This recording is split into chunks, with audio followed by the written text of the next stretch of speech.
Choradeira. Peraí. É Agora só tá clicar em recording. gravar, tá gravando ali em É, cima. É isso aí? isso, acho que sim. Show de bola, vamos lá. A primeira tem muito a ver com o monopólio das boas intenções, Rodrigo, principalmente da turma lacradora, né? Aconteceu, acho que faz uns 2 dias no Twitter, um debate bem acalorado, como sempre, pelo fato de um rapaz ter o seu diploma cassado pela Universidade de Brasília, por ele ter feito uma autodeclaração em ser pardo. E em sua maioria estava atacando, dizendo que ele era branco. Beleza. Sem entrar no mérito do caráter do acusado, perguntei a um dos atacantes, com toda a educação, de verdade, tá?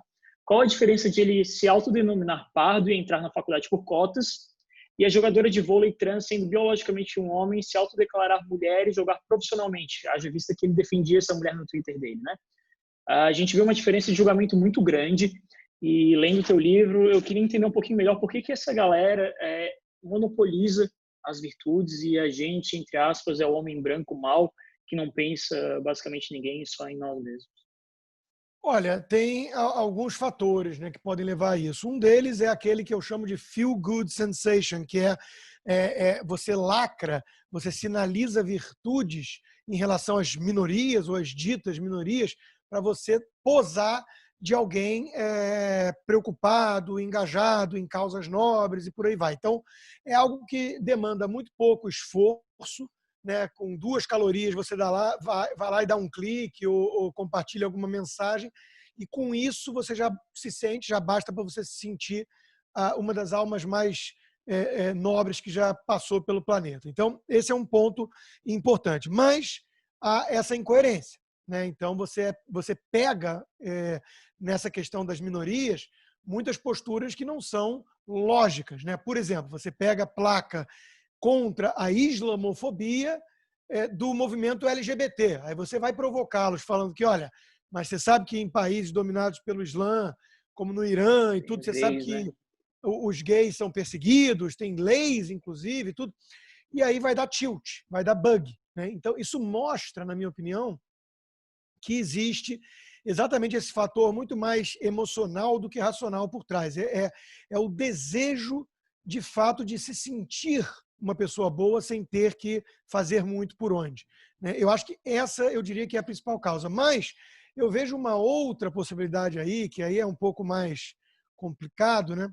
Porque é algo um pouco mais deliberado e maquiavélico, que é você, de fato, e é para uma minoria. A imensa maioria, eu acho que é seduzida pelo lacre, pela sinalização de virtude. Mas tem uma minoria que sabe o que está fazendo. A despeito de toda essa incoerência das bandeiras, das minorias e tudo, qual é o denominador comum? Por que uma espécie de critério em degradê para ver onde encaixa na narrativa, né? Quem cometeu o crime? Tá, então deixa eu ver aqui se ele é vítima ou se ele é culpado, né? Então, é disso que se trata. Você tem aí um esforço muito grande em destruir, de alguma maneira, tudo aquilo que representaria, nessa narrativa, o Ocidente, que é o legado do homem branco, cristão, judeu, heterossexual, malvado, opressor, né? E aí você sempre vai tê-lo como o inimigo a ser atacado, e quem faz isso sabe o que está fazendo. Perdi o áudio, perdi seu áudio. Perdi seu áudio. Vamos lá. O pior é que eu fui extremamente educado, querendo realmente o debate, e aí depois que eu trouxe isso à tona, a pessoa me bloqueou. Então, tipo, pô, é complicado também, né? Porque tu quer conversar, tu quer construir pontes, mas a pessoa explode, assim, se tu não pensa do jeito dela. Travou. Travou? Espera aí que repete um pouquinho aí que travou uma hora que você estava dizendo ali. Ah, tá. Eu não, só falei que quando eu fui contra-argumentar ela, ela me bloqueou, né? Ele me bloqueou, então... E isso é um outro Pena. ponto importante, mas isso é um outro ponto importante porque ele é uma espécie de subproduto, né, dessa estratégia ou dessa cultura que vem ganhando corpo, que é você calar o dissidente, né? Aquele que não reza a cartilha do politicamente correto, aquele que não ajoelha no milho perante os woke, como eles chamam aqui, né, que é essa turma da interseccionalidade, das minorias e tudo mais, ele precisa ser destruído, cancelado, né? Ele não pode ser apenas rejeitado como alguém que está errado, ele precisa ser eliminado, ele precisa ser rotulado como uma pessoa maligna. Ele é um fascista, ele é um misógino, ele é um nazista, ele é um xenófobo, ele é um machista. Então, você preconceituoso de toda espécie, você precisa demonizá-lo para encerrar o debate. Isso é algo muito importante nisso, né? Porque junto com a sinalização da virtude, como ela é frágil do ponto de vista lógico e como ela é incoerente, como eu apontei, quando você aponta isso, eles precisam te tirar do mapa. Então, isso é mais ou menos um subproduto dessa postura e dessa mentalidade. Eu vou para a segunda aqui. Um capítulo do livro que me chamou muita atenção, Rodrigo, foi do Che Guevara. Eu já sabia, mas de forma rasa, tá? Confesso, que ele não era algo bom de jeito nenhum. Mas depois, com as indicações do próprio livro, pesquisando, de coração, assim, eu não consigo entender como quase todo jovem da esquerda eu trato como um herói. Vários amigos, que eu sei que são pessoas bacanas, né? São músicos, alguns até famosos, meio que vão na onda dos seus ídolos artísticos e coisas parecidas. Você tem alguma ideia de como conseguimos quebrar esse fenômeno e mito em cima do Che aqui no Brasil? Haja vista que a leitura média das pessoas cai cada vez mais? Eu acho que na sua pergunta já está até mesmo embutida a parte da resposta. Até porque você não é uma pessoa ruim e você achava que ele podia não ser muita coisa boa, mas também não era o monstro que você descobriu que ele é. Exatamente isso. Ou seja, há um grau de desconhecimento em relação aos fatos envolvendo o Che Guevara que é um desconhecimento muito grande. Por quê? Porque existe uma campanha muito forte do outro lado. E o que essa campanha usa? Essa campanha usa símbolos, além dele ser um cara que era bonitão, que foi eternizado naquela foto do Corda, olhando para o além, né, para o horizonte, e ele é um símbolo do quê? De alguém que, pelo menos, seguiu o seu ideal. Essa é a frase que eu mais ouvi já até hoje de defensores dele. Então, o meu melhor amigo, por exemplo, que mudou muito graças a conhecimento, mas ele um pouco mais jovem, músico também, roqueiro, ele apareceu uma vez um Natal na minha casa com a camisa do Che Guevara. E eu perguntei exatamente isso para ele. Falei, você sabe quem foi ele? Ele, foi alguém que pelo menos lutou pelos seus ideais. Falei, olha, cuidado que isso é uma argumentação muito frágil e complicada, porque o Hitler também foi alguém que lutou pelos seus ideais. Então a gente tem que checar justamente quais foram esses ideais e quem era o homem por trás do mito. E aí você vai ver nos próprios diários dele, que foram distorcidos pelo filme, né? Os diários Papai da gosta de motocicleta. matar, né? O odor de sangue, ele declara, confessando para o pai. Então, esse tipo de coisa mostra o quê? O racismo dele, ele era racista.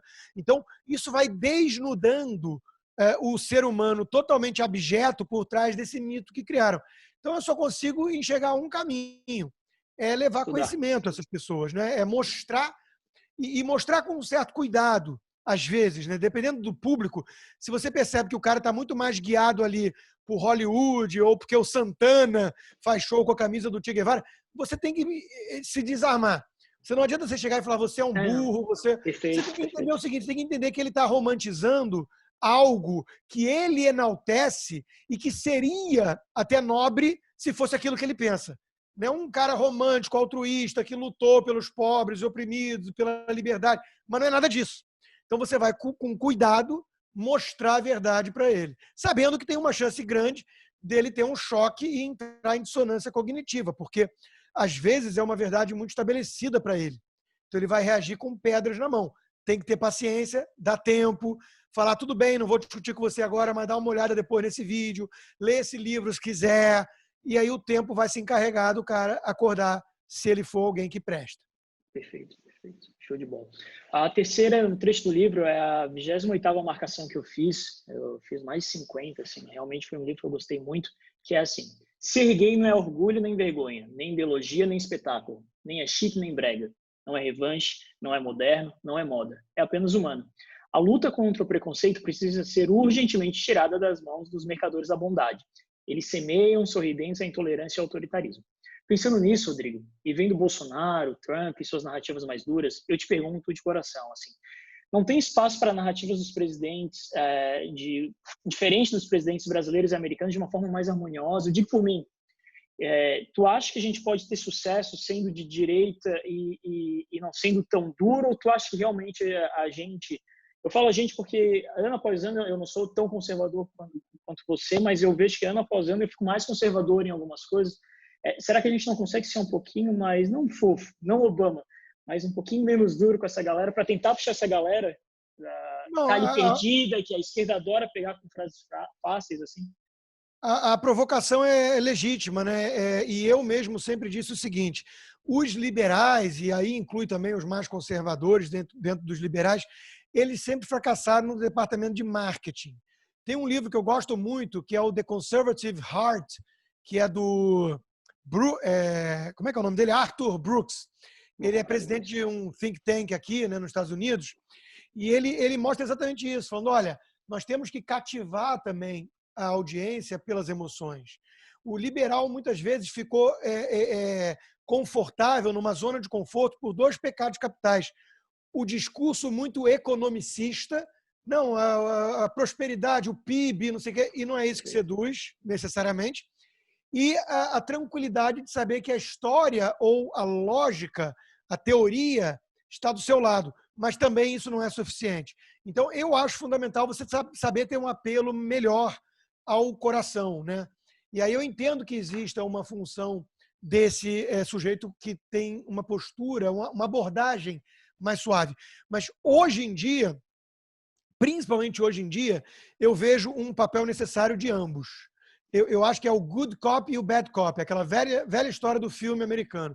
Você precisa ter o durão para combater uma esquerda tosca e que se passa de humanista e que é só pura hipocrisia e ódio, é o tal ódio do bem. Muito bem, Você perfeito. precisa ter a turma expondo isso e com mais dureza, com mais firmeza, entrando de sola. Então, eu vejo quase como uma estratégia complementar. Né? Eu acho que é importante. Agora, mesmo o estilo tosco de um Bolsonaro, veja que curioso, né? Tem o movimento lá de gente gay que apoia o Bolsonaro, tem lá o próprio secretário da Fundação Palmares, que é negro, que é o Sérgio Camargo, que vive falando sobre isso contra os movimentos raciais. Então, é importante para quebrar a narrativa, só por isso. Então, assim, ele é um cara negão e ele está lá falando o seguinte: vem cá, que história é essa de preto ter que ser mascote de esquerda? Eu sou preto e não sou vítima. Perfeito. Entendeu? Então, essa postura mais direta, que faz um contraponto à narrativa Se faz predominante, entender também, né? ela tem sua função. Até para que o sujeito mais suave consiga vir. Ele talvez tenha uma forma meio exagerada, mas vem cá Mas aí o que conversar, ele olha faz só. sentido. Entendeu? Você Perfeito. vai pelas beiradas. Então, E eu acho que é importante as duas coisas. até porque tanto o presidente da Palmares quanto o Paulo Cruz, que é um professor que eu gosto muito, que defende o que a gente acredita, é tido como capitão do mato, né? É muito engraçado. Então, se eles não O Fernando falam a Holliday, né? Bíblia... O Fernando Holliday foi chamado disso pelo Ciro Gomes e moveu um processo contra ele. Você não pode ter um viés mais liberal se você for minoria. Você tem que ser sempre de esquerda, que é a forma que os democratas aqui nos Estados Unidos encontraram de monopolizar o voto das minorias. Alguns estão rompendo com essa bolha e chamando isso de nova plantation, né? Nós temos aqui alguns ativistas, como a Candace Owens, que é uma jovem negra, e ela aponta muito para isso. Fala: vem cá, eu sou negra e eu não quero me sentir amarrada à necessidade de ter que aderir à esquerda, aos progressistas. Eu quero pensar como eu quiser. Eu sou ou não sou livre? Né? Então, é uma chantagem emocional quase que os democratas fazem, como se todo negro, para ser negro, tivesse que votar em democrata. Isso é um absurdo, né? Isso E é gozado, né? Até porque quem lutou pela abolição foi os republicanos, né? Sim, Mas a galera não lê, né? E quem criou a Ku Klux Klan foram os democratas. É foda, é foda. Vamos para a quarta aqui para não perder tempo. O 34º trecho do livro que eu anotei. Dirão os inteligentes que a causa da criminalidade é social. Hoje em dia, a causa social serve para tudo, como um dia foram os astros e no outro a vontade dos deuses. Não nego que existam componentes sociais de forma e sofrimento na causa do comportamento criminoso, mas ninguém leva em conta que a maioria vira bandido não porque quer trabalhar de frentista ou trabalhos menos remunerados. Né? Ser bandido é, antes de tudo, um problema de caráter. Eu estou até nomenclaturando aqui para o pessoal entender a pergunta. Né? A pergunta. Eu tenho um pensamento meio básico, Rodrigo, mas acho que faz sentido analisando esse trecho. Várias pessoas que conheço, amigos, que vivem uma vida até confortável aqui no Brasil, falam com orgulho quando vão para os Estados Unidos, que estão ganhando uma grana, trabalhando em 2, 3 empregos, em lanchonetes, limpando lugares. E aí eu penso, de verdade, mesmo com agora o dólar estando a quase 6, 5,5 aqui, a minha narrativa poderia ficar um pouco fraca, mas é engraçado por que os brasileiros nos Estados Unidos trabalham 2, 3 empregos e não poderiam fazer isso aqui, né? A elite vai para os Estados Unidos e acha o máximo tirar foto colocando gasolina em seus carros. Vendo que quando voltam, fazem sua yoga, mas não dão bom dia ao porteiro. Fica nítido que o problema não é social ou grana, é um problema de caráter no Brasil. Já pensasse em alguma vacina para isso? E, se sim, tu pode compartilhar comigo e com a gente? Olha, não existe uma vacina no sentido de uma panaceia, uma cura, né? Agora, eu acho que o caminho é pelo reforço de valores morais. É justamente você incutir que, primeiro, pobreza não é sinônimo de criminalidade. Segundo, que riqueza, que sucesso não é tampouco garantia de superioridade moral. Tem muita gente rica e podre. Babaca. Babaca. Então, as duas coisas, né? Eu lembro de um filme com o Russell Crowe, o Cinderella Man, que eu não lembro como é que traduziram no Brasil, que se passa na época da Grande Depressão. E ele é um boxeador famoso, é baseado inclusive em fatos. E ele tem que aderir ali ao começo do projeto de auxílio do governo e tudo, para pegar os food stamps, não era esse nome na época, mas a ajuda estatal.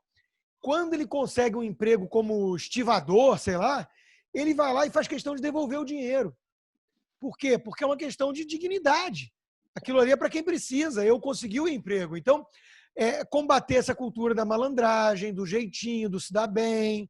E isso está presente na elite também brasileira. Não é nos pobres. Tem pobre honesto para burro. Então, é óbvio que o sujeito crescer imerso na miséria aumenta as chances dele ser seduzido por crime. Além disso, se ele estiver inserido num ambiente inóspito, hostil, como uma favela, onde o herói é o traficante que ostenta tudo, é mais fácil ainda ele ser cativado por isso. Agora, a maioria na favela é honesta. Então, não dá para cair nessa ladainha de que a pobreza vai levar ao crime necessariamente. Enquanto que Brasília está cheio de rico. Né? O tema do meu programa no 3 em 1 hoje, uma das pautas foi a soltura do Gedel Vieira, né, por causa da coronavírus e tudo. O Gedel Vieira, para quem não lembra, foi preso com 51 milhões de reais em malas de dinheiro. O que é isso? Como é que um cara rouba nesse montante? Isso não tem nada a ver com um crime famélico. Ninguém rouba em Brasília para comer. A turma rouba porque é imoral, é indecente, é ambiciosa, é uma ambição desmedida e desprovida de caráter. Então, só tem uma resposta mesmo, assim, não é quase a panaceia, né? A vacina. Mas a educação, a formação melhorar dentro de casa, inclusive. Né? Isso aí são os pais que ensinam. E você, hoje em dia, vive num ambiente de muita frouxidão. Aqui nos Estados Unidos chamam do pai helicóptero, que protege mais o filho, não consegue impor limite, dizer não. É totalmente descartado hoje em dia beliscão, palmada, isso já é motivo até para lei, né? Lei da palmada. Enquanto que na minha geração todo mundo foi criado com chinelada. Então, às vezes faz falta pelo menos um tom mais firme, um castigo mais duro para você educar mesmo essa turma. Rodrigão, para finalizar, até para dar os nossos 30 minutos que a gente combinou e promessa dívida, tu já meio que respondeu, eu ia te perguntar, porque eu achei muito lindo aquele texto que tu fez para o teu filho, até ia perguntar se o nosso Brasil tem jeito, mas mais ou menos tu respondeu nessa última resposta. E eu queria, já que foi respondida, uma dica de livro que tu possa dar para nós, uma dica de livro diferente do que a gente está acostumado aqui no Brasil. Eu comecei a ler, graças a ti, as tuas indicações, Ben Shapiro. Tem um só traduzido, né? Mas se tivesse algum outro pensador não tão conhecido, mais underground, para nós aqui buscar mais conhecimento, qual seria? Agora tu me pegou, né? Porque tem tantos, cara. Eu olho aqui em volta, eu estou sentado com 3.000 livros, mais ou menos, 2.500. Já leu todos? Não, li uns 1.000. Boa. Um terço, Boa. Mas é o seguinte, tem um autor que é muito pouco conhecido no Brasil, mas tem um livro traduzido no Brasil, que é um cara que eu gosto muito e eu vou explicar porque eu gosto muito dele. Ele é um historiador militar chamado Victor Davis Hanson. O livro dele, traduzido no Brasil, chama-se Por que o Ocidente Venceu. Nem é uma tradução brilhante, mas ele é um cara muito bom pelo seguinte. Ele mora na Califórnia, que é um estado mais progressista, junto com Nova York. Ao mesmo tempo, ele dá aula nas boas universidades para a elite cosmopolita na costa, ou seja, os ricos, os riquinhos, porque são todos filhos de caras ricos que podem pagar uma fortuna de universidade, que aqui custa os olhos da cara. E ele, ao mesmo tempo, é fazendeiro no interior do estado. Ele não abre mão de deixar de ser fazendeiro, porque ele acha que é importantíssimo você meter a mão na massa, para você não esquecer da humildade, das origens e do trabalho que enobrece mesmo, do trabalho até braçal, que ele acha que senão você tem o risco de ficar numa torre de marfim, elocubrando, fazendo masturbações mentais e tudo mais. Então ele acha importante manter esse pé no chão. Então ele é um cara curiosíssimo, porque ele transita nesses dois universos e escreve sobre isso. Então ele conhece muito bem esse que é um tema tão caro para mim hoje em dia, que é o abismo crescente entre a elite cosmopolita e o povo de carne e osso. Entre os representantes da mídia e da política, por exemplo, e aqueles que eles supostamente dizem representar. Então, o Victor Davis Hanson, ele fala com uns, dá aula para uns, ele é, de certa forma, mas, ao mesmo tempo, ele vive lá na outra Califórnia, vendo gente que vai, no verão, para o Walmart, ficar lá no Walmart sentado só porque tem ar-condicionado. Porque a energia é cara demais na Califórnia e eles não têm condição de manter o ar ligado em casa. Enquanto que lá, quando ele vai dar aula, está todo mundo falando Green Energy, Green New Deal, energia, carros elétricos, achando o máximo por isso. Quer dizer, não entendem o efeito na população, no povo de carne e osso, das suas ideias abstratas, paridas no conforto de suas residências. Então, ele é um cara muito instigante, muito interessante para ler, e vale a pena ver alguns livros dele. Inclusive, ele tem um pequenininho nos Estados Unidos que é sobre o debacle californiano, que é bem legal. Vou ler. Cara, Rodrigão, obrigado, viu? Eu sei que Valeu, é bem corrida, mas vai fazer muita diferença para mim, para muitas pessoas aqui de São José, para a gente entender e ter uma outra visão de mundo. Obrigadão, viu? Valeu. Um abraço para todo mundo aí de São José. Até a próxima. Valeu. Valeu, tchau, tchau.